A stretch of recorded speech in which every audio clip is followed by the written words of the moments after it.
Toujours au musée Faure, on a changé d'endroit pour se retrouver dans la pièce principale. C'est l'occasion de parler de culture et de toutes les cultures.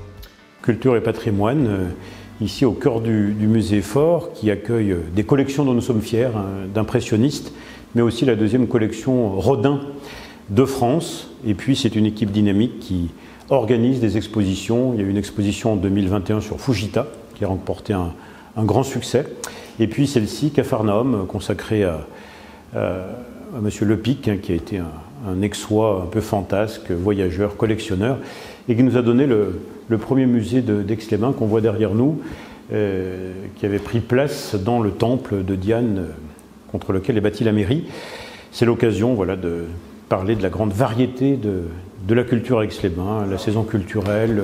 Justement, dans la grande variété, on attend les grands rendez-vous et on peut penser par exemple à Musilac. Musilac, bien sûr, un premier festival pop-rock d'Auvergne-Rhône-Alpes que les festivaliers attendent depuis 2 ans.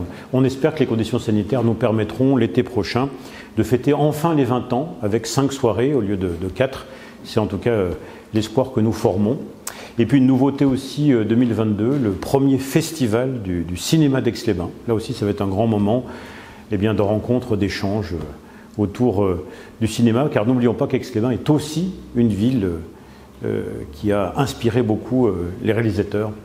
Un autre sujet qu'on voulait aborder ensemble, c'était les grands chantiers d'Aix-les-Bains, mais aussi de Grands Lacs. Oui, alors c'est vrai, des chantiers de Grands Lacs réalisés sur Aix-les-Bains, on a pu en aborder certains, mais je pense également à un nouveau gymnase, une nouvelle halle des sports à Marlioz, le G4, qui a ouvert ses portes, que nous n'avons pas pu encore inaugurer, mais qui accueille le badminton, le volleyball et d'autres disciplines dans une réalisation toute neuve et donc adaptée également aux scolaires.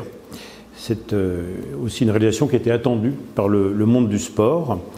Puis il y a aussi d'autres réalisations. Comme les gorges du Sierros et Aqualac. Oui, alors ça, c'est 2 réalisations qui ont été faites dans des délais très courts par Grand Lac. Les gorges du Sierros, c'est un retour sur le passé finalement, les belles années d'Aix-les-Bains et de Grésy, de la belle époque. Et donc là, c'est un lieu avec des encorbellements, des balcons qui surplombent le Sierros, qui permettent de faire une belle petite balade gratuite et qui a été pris d'assaut dès l'ouverture cet été, donc un grand succès populaire. Et franchement, j'invite les personnes qui nous regardent, qui ne le connaissent pas encore, à s'y rendre. C'est ouvert toute l'année naturellement.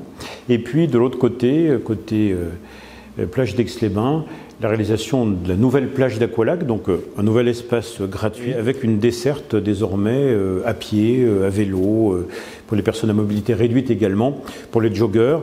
Le long du lac, on peut désormais parcourir tout notre espace lacustre depuis les Motets jusqu'à Brison-Saint-Innocent sans discontinuer. On peut aussi parler du cimetière. Oui, un sujet moins réjouissant, on n'en parle pas souvent, mais très important évidemment. Notre cimetière municipal est arrivé à saturation et donc il faut l'étendre, faire une extension. Donc une enquête publique a eu lieu, nous avons pu débloquer les crédits et donc ce seront des travaux d'extension sur la partie ouest finalement du cimetière qui vont avoir lieu en 2022.